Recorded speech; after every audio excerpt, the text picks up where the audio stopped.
1 2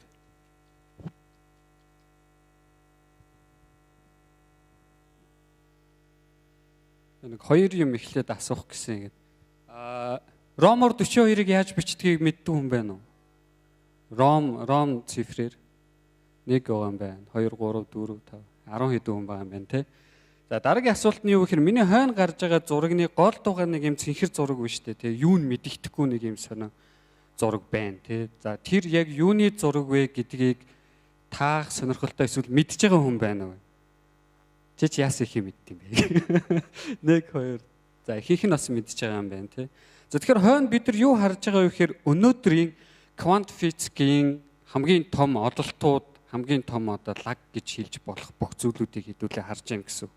За хамгийн одоо манай салбарын хувьд гэх юм бол хамгийн баруун дээд буланд нь цэрний хурцгуурын детекторын зураг байна. Бүр яг тэрний эсрэг талд нь хар нүхний зураг байна. За тэрний доор хар нүхийг бүртгэж авдаг лазер интерферометрийн зургууд байна тий.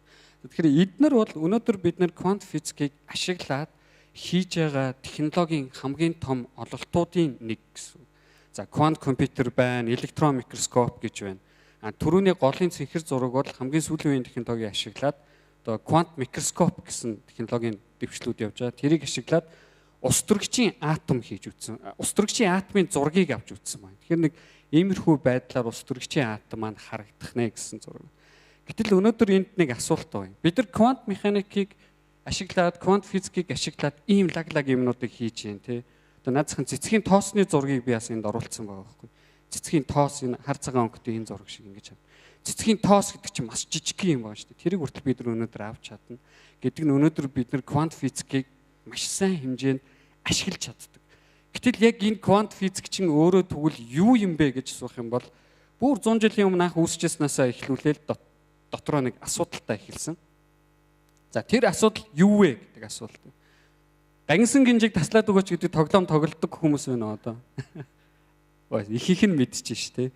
За тэгэхээр энэ тоглоомыг харъя. Энэ тоглоом айгүй амархан штэ. Нэг талд гэсэн нөхдүүд хөдөлцөж зөксөөл, нөгөө талд нь нөхдүүд хөдөлцөж зөксөөл нэгнийх нь нэрийг дуудаад очиод гинжиг тасалдаг тий.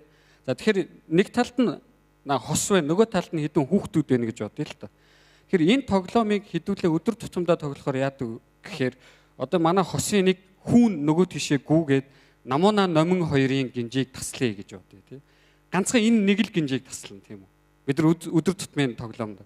Би бол багада бодож ирсэн байхгүй. Инхээр амар уйтгартай байхгүй энэ тоглоом. Амар удаан байхгүй. Би тэгвэл нэг дор бүх гинжийг тасалдаг болчвол айгу гоё ихгүй тий. Тийм байвал амар кул байхгүй надад. Тэгсэн чинь энийг яаж тийм болгож болох вэ гингүүд хідүүлээ өөрсдөө атомын дотор орсон жижигхэн гэж төсөөлөе л доо тий. Нэг гэсэндээ хідүүлээ өөрсдөө электрон шиг жижигхэн болгох ч л доо. Өөрсдөө электрон шиг жижигхэн болгоод энэ тоглоомыг тоглох юм бол би нөгөө талд байгаа бүх гинжийг нэг дор бүгдийг тасалж чаддаг байхгүй юу? Хамаагүй амар байгаа юм зү тий. Нэг нэгээр нь ингэж явахгүй. Би шууд нэг талаас гүгэл нөгөө талд байгаа бүх гинжийг нэгэн зэрэг тасалж чадна гэсэн. Гэтэ би ганцаараа гүйж байгаа шүү дээ тий. Яаж тэгээд байна гэдэг. Яаж тэгээд байна гэдгийг мэдж байгаа юм байна. Атомын ертөнцид нэг ийм зүйл болдог байна. Бид нар энийг туршилтаар мэдсэн байна тий. За тэгсэн энэ яагаад ингэж байгаа юм бэ гэж асуух юм бол хэдүүлээ өөрсдөө электрон шиг жижигхэн болгочих юм бол бид нар давхар нэг юм супер чадвартай болж байгаа юм. Супер батарейтай кинон дээр гардаг шиг. Тэр маань би электрон шиг жижиг болчвол би бас долгион болж чадна гэсэн. Би давхар долгион байж чаддаг байхгүй. Тэгэхээр би нөгөө гинжийн цах руу гүйж явахдаа би долгион учраас яг энэ зураг дээр шиг долгион цаашаагаа тархаж явсараагаад цаанаага бүх гинжийг очиод тасалчихж байгаа юм зү тий. Nice болж байгаа. За. Одоо энийг хідүүлээ жинхэнэ бодит байдлын туршилтан дээр ашиглая л да тий. Бодит байдал нь юу вэ гэхээр би нэг электроныг сонгож явж байгаад яг юм хоёр нөх рүү буутчихж байгаа. Хос нүхний туршилт гэдэг. Тэнгүүд энд байгаа интерференц гэдэг шиг зураг гарч байгаа. Энэ яагаад ингэж байгаа вэ гэхээр электрон долгион шинж чанартай. Бид нар электрон шиг жижигхэн болчингууд долгион гэдэг супер чадвартай болцсон тий. Энэ жинхэнэ бодит байдал дээр байдаг юм байгаа байхгүй. За тэгвэл энийг долгионыг ашиглахгүйгээр өөрөөр тайлбарлаж болох уу гэдэг асуулт бас байна. Квант механикийн тэрэнд их хэцүү одоо байсан байгаа байхгүй гэдэг өгүүлбэрийг би бол ойлгодгүй. Яг байгаа мó байхгүй мó наа чин те яг юу хэлээд байгааг нь мэдэгддэггүй нэг сонио өгүүлбэр. Тэгэхээр хэдүүлээ энэ тоглоомыг дахиад яаж тоглож болох вэ гэхээр би өмнө нь долгион гэдэг супер чадвартай байсан бол Би одоо долгион биш харин дүлгөө намуу номин зул бат цэцэг уян ганаа эндрийн хоорондоо бүх гинж рүү очих замууд байгаа шүү дээ, тийм миний гүүх замууд байгаа шүү дээ. Тэдрээр би бүгднгээр нь нэгэн зэрэг явдаг гэж хэлж болж байгаа. Түрүүний долгионтой төстөө. Гэтэ би одоо болохоор яах вэ гэхээр бүх замаар нэгэн зэрэг явж чадна. Тэгэх юм бол би цаана байгаа бүх гинжүүдийг тасалж чадна, тийм. Бүх гинжүүдийг би адилхан таслах боломжтой болчихж байгаа. Нэг ёсондоо түрүүн би долгион байхдаа цаана байгаа бүх гинжийг нэгэн зэрэг тасалсан. Одоо би бүх замаар гүөхтэй энд байгаа бүх гинжийг нэгэн зэрэг тасалсан. Бидэрт үр дүн адилхан, тийм үү. Тоглоомны зорилго юу гэхээр тэр гинжийг тасалж дуусгах штэ, тийм. Гэтэл би супер чадвартай, би долгион гэдэг супер чадвартай, эсвэл бүх замаар нэгэн зэрэг явдаг гэдэг супер чадвартай хоёр өөр супер чадвар шүү дээ. Тэгэхээр би адилхан үр дүн гаргаж чадчих байгаа байхгүй. Тэгвэл энийг яг аль нь болоод байгаа юм бэ гэж асуух хэрэгтэй шүү дээ. Би яг долгион гэдэг супер чадвартай мó бүх замаар нэгэн зэрэг явдаг супер чадвартай мó манайхаа гэдэг асуулт. Нэг мэдхийн тулд яг зүгээр харчин шүү дээ, тий. Зүгээр харчин гэдэг нь бидний физикийн хэлээр гэрэл тусгач гэсэн үг байхгүй. Гэрэл тусгаал хөөе чи яг долгион супер чадвартай мó бүх замаар нь зэрэг явдаг супер чадвартай мó гэж асууж байгаа. Тэгсэн электроны атомын гүн рүү ороод электроны хэмжээстэй болчихоор айгүй ааштай нөхдүүд ичимхийж гэх юм уу те. Яг би харах юм бол түрүүний супер чадрууд алга болчихдог байхгүй юу? Яг хэдүүлээ харъя гэсэн чи супер чадвар байхгүй болох чинь те. Илбчин шиг илбиг нууцыг мэдхээс өмнө гоё байдаг шүү дээ. Яг нууцыг мэдээ ихэр хилдэггүй шүү дээ илбчихэд. Яг энэ шиг чи яг ямар супер чадвартай бэ гэд мэдийгээд гэрэл тусгангууд нөгөө хоёр супер чадвар хоёулыг нь харуулхаа болчихж байгаа. Гэрэл тусгасан чинь яг л нэг замаараа л Зул Бат хоёрын голын гинжрүүл гүйж байгаа байхгүй юу? Гэтэл би гэрэл тусахгүй харахгүй байнгут супер чадвар ашиглаад байгаа шүү дээ. Тэр бүх гинжийг очиж цаана бүгдийг тасалж чадаад байгаа байхгүй юу? Уучлаарай. Техник тэгэхээр одоо бид нар хоёр өөр супер чадвартай болчихлоо шүү дээ. Эхнийх нь юу вэ? Би долгион болж чадна гэсэн тийм. Дараагийн супер чадвар нь юу вэ? Би бүх замаар нэгэн зэрэг явдаг супер чадвартай гэсэн. Тэгэхээр квант физикийн түүхэнд яг ийм хоёр өөр супер чадвартай буюу хоёр өөр онол гараад ирж байгаа. Нэг нь электрон долгионч байдаг, бөөмч байдаг. Нөгөөх нь болохоор үгүй наа чин долгион байхгүй, наа чин бөөм. Гэхдээ бүх замаар нэгэн зэрэг явж чадна. Энэ хоёрын төгөл аль нь үнэн бэ гэдгийг олох хэрэгтэй болно шүү дээ. Тэгээ хоёр өөр онлоор нэг бодит байдлыг тайлбарлаад авах юм бол хэдүүл аль нэгийг сонгож авах нь сте тий.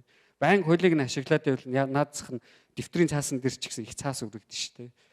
Тэгэхээр аль нь үнэн бэг шалахын тулд би нөгөө интерференцийн туршилтаа хийж байгаа байхгүй дахиад. Тэгсэн энэ хоёр чи хоёулаа яг адилхан үр дүн гаргаад. Бидний гангисангийн чинь жишээн дээр юу вэ гэхээр би долгионч байсан хамаагүй би бүх замаар нэгэн зэрэг явсан ч хамаагүй би цаанаага бүх гинжийг нэгэн зэрэг тасалж чадна. Тэр бидний хэмждэг юм буюу тэр бидний хувьд чухал зүйл нь тий.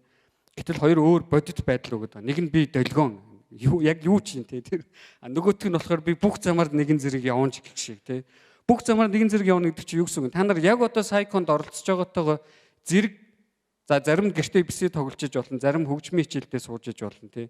Би яг одоо эн чинь ихтгэлээ тавьж байгаатай зэрэг докторийн ажиллаа ч юм уу хийж явах боломжтой байхгүй тий. Зарим нь эсвэл гэрийн даалгавраа хийж идэг ч юм уу тий. Гэтэл бид нар тэгдэггүй шүү дээ тий. Бид нар тэгж чаддаггүй шүү дээ. Тийм юм байхгүй шүү дээ бид нар. Гэтэл ийм байна гэж хэлээд байдаг. Тэр ийм хоёр өөр онол гарч ирсэн гэсэн. Нэг зүйлийг тайлбарлаж болдог. Харамсалтай нь энэ хоёрын яг аль нь үнэн бэ гэдгийг бид нар өнөөдөр мэдэхгүй бүр ямар ч санаа байхгүй. Магадгүй та хэд дунд үнийг мэдж байгаа хүн байж магадгүй тий. Гэхдээ энэ цаашаа яаж гүнзгийрэх вэ гэдгийг сонирхохыг хүсвэл сэтгүүл дээр миний бичсэн нийтлэл илүү дэлгэрэнгүй байгаа. Та тэрийг бас уншаарай за.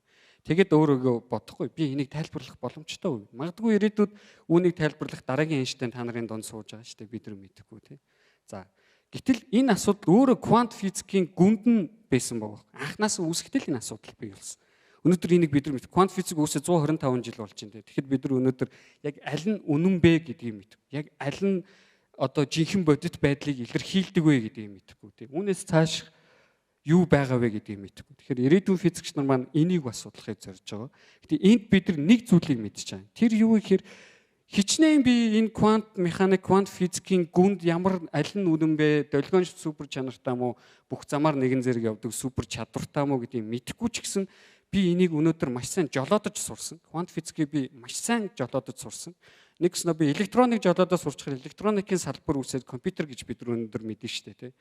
Би компьютер бүр кармалж явах боломжтой болсон тий. Гар утсгээр нэрлэлсэн нөгөөдгөө. Энийг бид нар хийж чадж байгаа байхгүй. Өнөөдөр бид нар хичнээн тэр гүнд нь юу байгааг мэдэхгүй ч гэсэн энийг ашиглаад хар нүхний зураг авдаг болцсон. Quant chip гэдэг quant компьютерийн чип хийдэг болцсон байна. Ямар ч би өнөөдөр энийг хангалттай сайн ашиглаж чадна тий. Та бүгд гар утсаа хангалттай сайн ашиглаж чадна шүү дээ. Гэтэ яг дотор юу байгаа вэ гэж асуух юм бол хэдүүлээ тэнцээд асуудалд орж эхлэн тий. Сайн мэдэхгүй би ч мэдэхгүй утсан дотор юу болоод байдгийг яг түүнтэй адилхан. Тэгэхээр ирээдүйд магадгүй та хэд маань энэ асуудлыг илүү сонирхоод ишиг гүн орох юм бол магадгүй бид нар ертөнц яаж үүссэн бэ гэдэгт хариулт авах боломжтой болчих. Яагаад тэгэхээр түрүүний супер чадруудыг ертөнц дээр ашиглая л та. ертөнц 14.8 тэрбум жилийн өмнө нэг цэгээс үүссэн гэж их тесрэлтэйс. Тэрэн дээр үүснэ гэдэг нь яаж ашиглах вэ гэхээр Marvel-ын кинонууд дээр гардаг мультиверс гэж байгаа шүү дээ тий. Олон ертөнц гэдэг. Тэр ертөнц анханасаа тийм олон ертөнцөөр зэрэг үүсчихгүй юу? Түрүүний нөгөө гинжи таслахаж гүдэг нөхөртэй адилхан. Тэгж үүсээд тэгээд ямар нэгэн процесс болоод өнөөдрийн манай ертөнц үүсээд өнөөдөр бид нар Сайконыг оролцоод тэгээ яг тэрийгэ буцаад асуугаа байж ин тий наа чи яг ямар учиртай юм бэ. Тэгэхээр магадгүй үүний хариултыг мэдж байгаа бол Ask Me Anything дээр надад гоё шипи өгцгөөрөө та бүхэн маань за баярлалаа.